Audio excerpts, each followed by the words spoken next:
हमारे साथियों का स्वागत है। मेरे साथ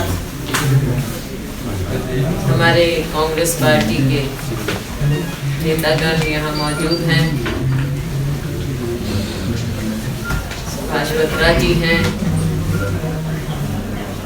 चंद्रमोहन जी हैं, नीले जी हैं, नीले सैनी जी, कृष्णमूर्ति हुड्डा जी हैं, रामकिशन जी हैं, सुधा भारद्वाज जी हैं। साथियों, पिछले कुछ अरसे से जो हमारे देश में बीत रहा है वो किसी से छिपा हुआ नहीं। सबसे बड़ी बात जो आज के दिन इन दिनों में आपने देखी है वो है किसान आंदोलन, जो कि नतीजा है 3 कानूनों का, 3 कृषि के काले कानून, जिनके कारण पिछले कुछ महीनों से ऐसी स्थिति उत्पन्न हुई है देश में जिसने सबको परेशान किया। हमारा किसान मजदूर ग्रामीण क्षेत्र परेशान है और इसने सबको छुआ है। हमारे पूरे अर्थव्यवस्था का आधार कृषि क्षेत्र होता है और इससे डायरेक्ट या इनडायरेक्ट सभी लोग प्रभावित हुए, जिनसे हमारा किसान मजदूर बुरी तरह से प्रभावित हुआ है, सड़कों पर आने को मजबूर हुआ। 2 महीने से ये लोग पूरे शांति से अपना आंदोलन चला रहे। कहीं कोई हादसा, कोई घटना, कहीं पर ऐसी बात नजर नहीं आई। सरकार ने जब बुलाया, ये लोग हर बार सरकार के पास गए, डायलॉग में शामिल हुए। ये किसान संगठनों के और सरकार के बीच की बात थी। ये किसान मजदूर का आंदोलन रहा है। अपनी बात कहना चाहूंगी, कांग्रेस पार्टी की बात, कि हमने अपने राजनीतिक रूप से इन 3 काले कानूनों का विरोध किया है। ये बात हमारे नेता राहुल जी ने स्टैंड लिया है और कांग्रेस पार्टी का स्टैंड है इन 3 कानूनों के खिलाफ। उस पर हम कायम।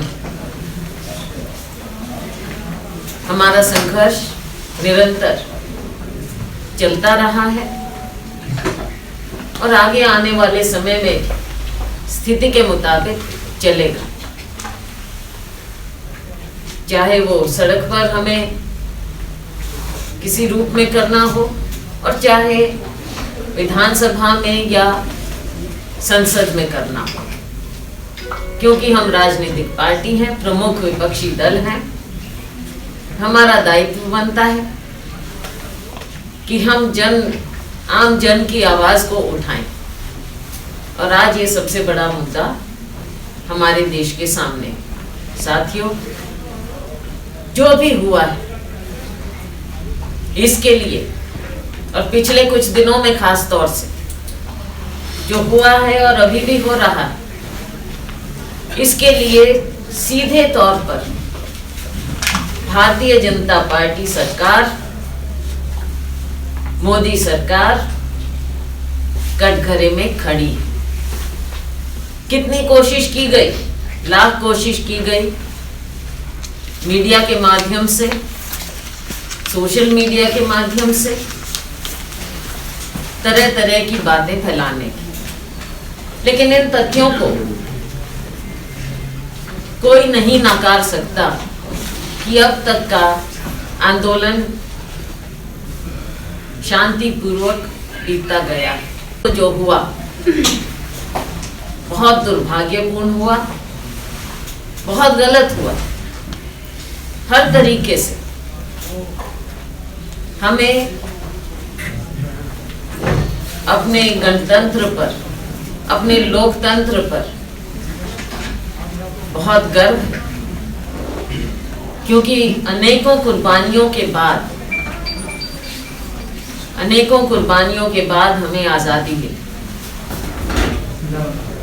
और हमारे शांति के मसीहा, शांति के दूत महात्मा गांधी जी,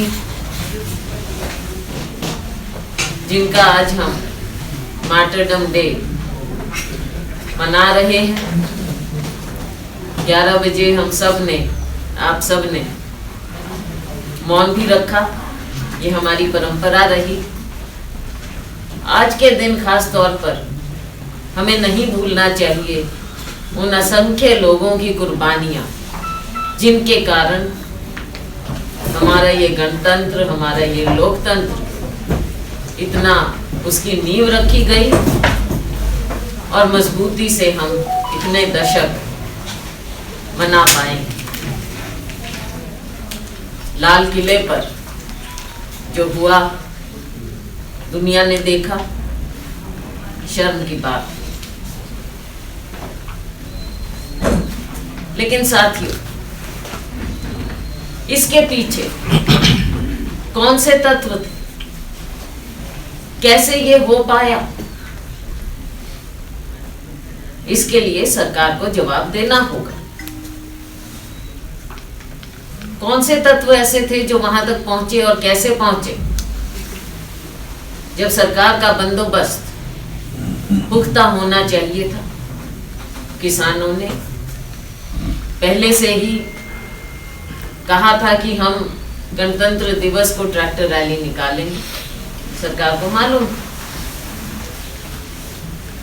लेकिन किसानों को पहले दिन से जो ये कुछ बोलते रहे, कभी कहा गया टेररिस्ट हैं, कभी कुछ हैं, अगर इसके पुख्ता सबूत सरकार के पास थे तो इनको एक्शन लेना चाहिए था। इसके बारे में तो दो राय कभी हो ही नहीं सकती। ना किसान कुछ कहेंगे, ना कोई और पार्टी कुछ कहेगी, देश कुछ नहीं कहेगा।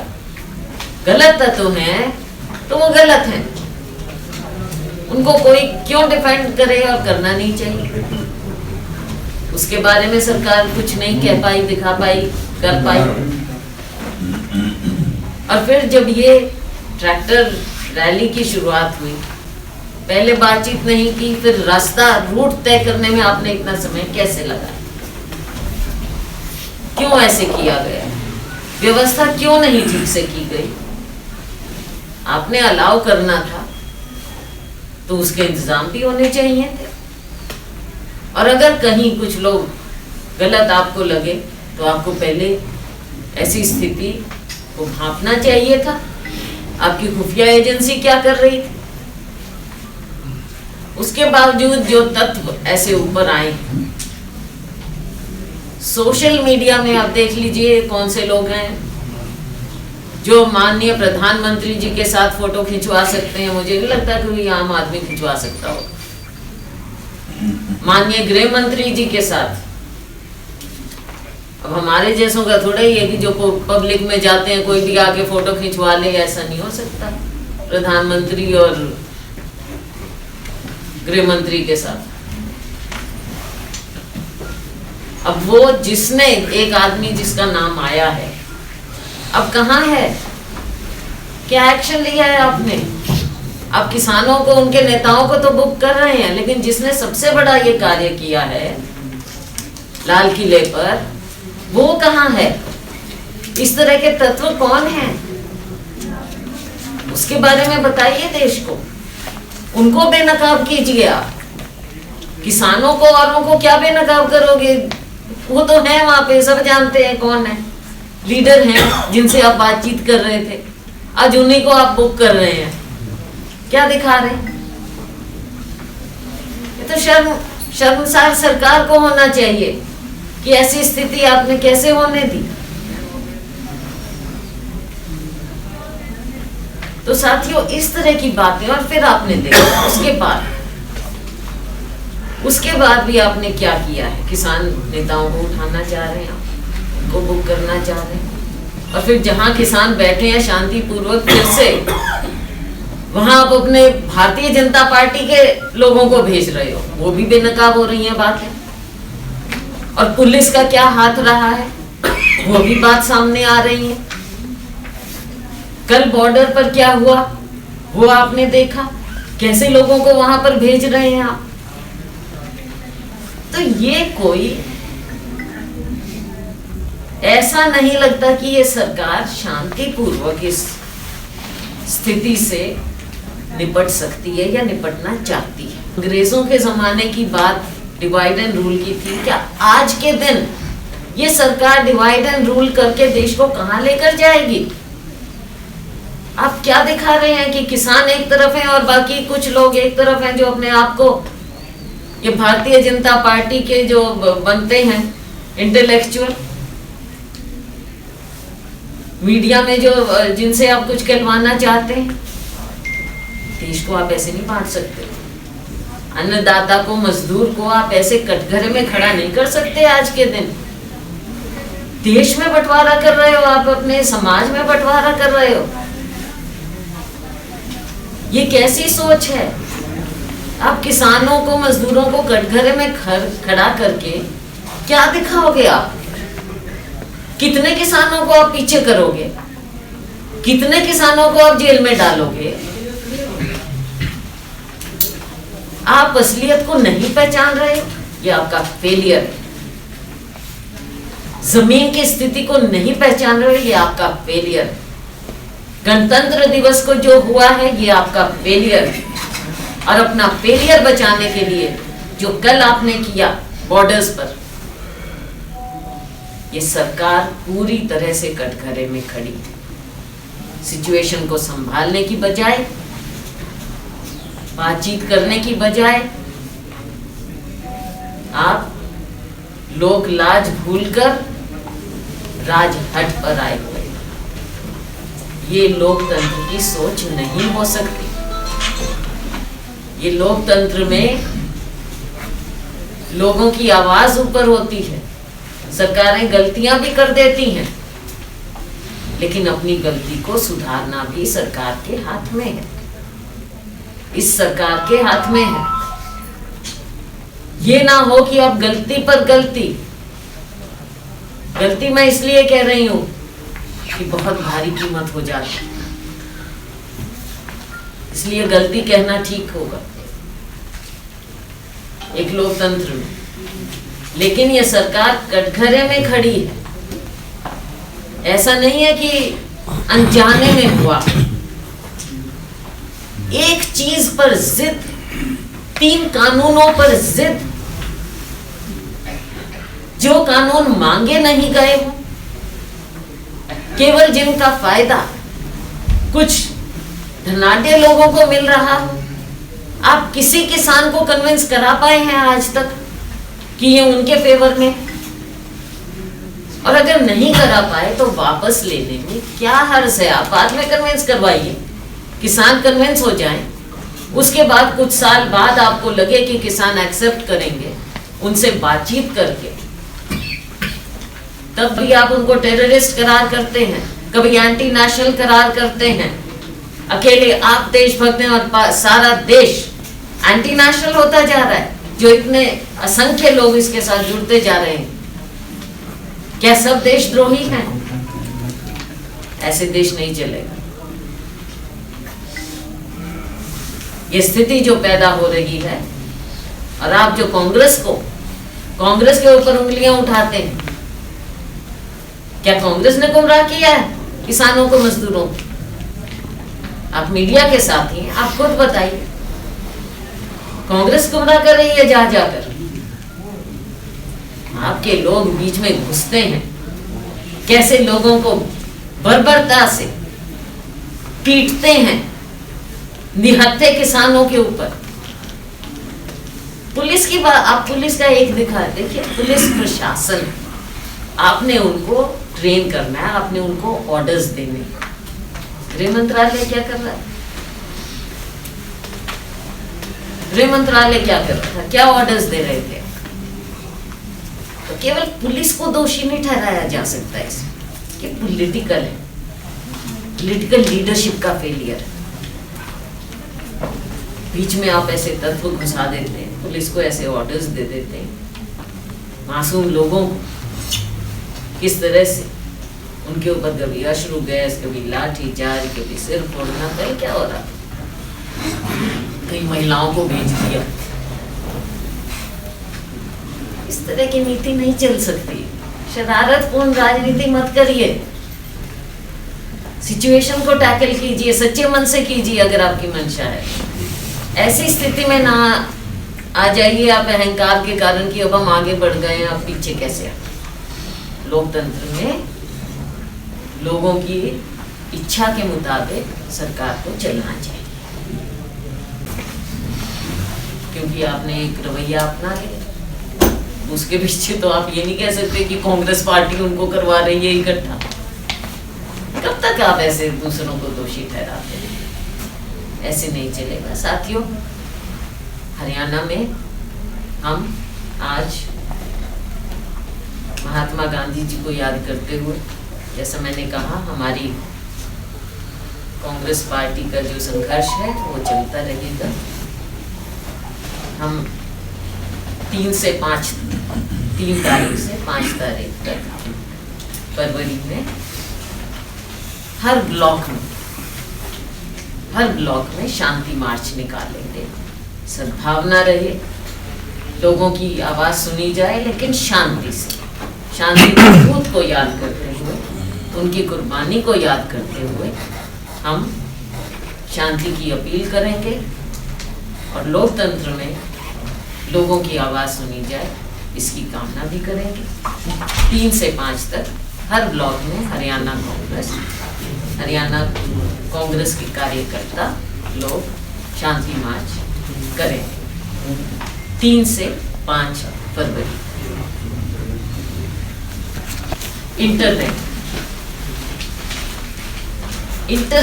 बंद करने से आपको क्या लगता है? एक दिन इंटरनेट बंद करके क्या मिलेगा, क्या हासिल होगा? जो ये जन सैलाब, जन आंदोलन उठता है,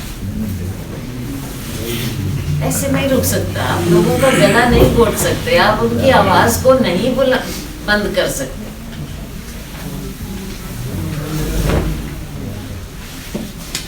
और शरारत जो की बात है, शरारत कहाँ से हो रही है? शरारत तो सरकार की ओर से हो रही है। किसानों ने कब शरारत की? कई जगह तो आपने किसानों पर ऐसे ही लाठीचार्ज शुरू कर दिया, अश्रु गैस छोड़ दी, स्थिति आपने कर दी, और ऊपर से अब इंटरनेट बंद कर रहे हैं। क्या हासिल होगा लोकतंत्र में? क्या ऐसी स्थिति है? ऐसी स्थिति है, इतनी सीरियस स्थिति है, वायलेंस की? आप सोचते हैं ऐसी वायलेंस होगी जब किसानों ने इतने दिन से वायलेंस नहीं की? 180 से ज्यादा किसानों की जान गई है। आपने कभी खेद प्रकट नहीं किया। कहीं दुनिया में कुछ होता है तो माननीय प्रधानमंत्री जी एकदम उस पर टिप्पणी करते हैं, और अपने देश में जो हो रहा है नजर नहीं आ रहा। ये सरकार ने आंखों पर पट्टी बांध रखी, कान बंद किए, और इंटरनेट बंद करने से कुछ हासिल नहीं होगा। स्थिति को पहचानिए, भांपिए, हमारे अन्नदाता के, मजदूर के दर्द को समझिए और आगे बढ़िए। देश को आगे बढ़ना है। स्थिति पहले ही बहुत खराब है। पिछला साल कोरोना के कारण बलि चढ़ चुका है। अब आप ऐसा मत करिए कि जो देश का पेट भरता हो उसी को आप मार देंगे, उसी को खत्म कर देंगे, और फिर भाषणों में क्लेम करेंगे कि देश इतना आगे बढ़ रहा है, सेंसेक्स ये फलाना ढिमकाना। ज्यादा लोगों को आप गुमराह नहीं कर पाएंगे। नमस्कार, मैं हूं मानक गुप्ता। अगर आपको हमारा ये वीडियो पसंद आया हो तो इसे लाइक और शेयर जरूर करें, और हाँ, हमें सब्सक्राइब और फॉलो करना ना भूलें ताकि आप देश और दुनिया की कोई खबर मिस ना करें। तो जुड़े रहिए हमारे साथ और देखते रहिए News 24।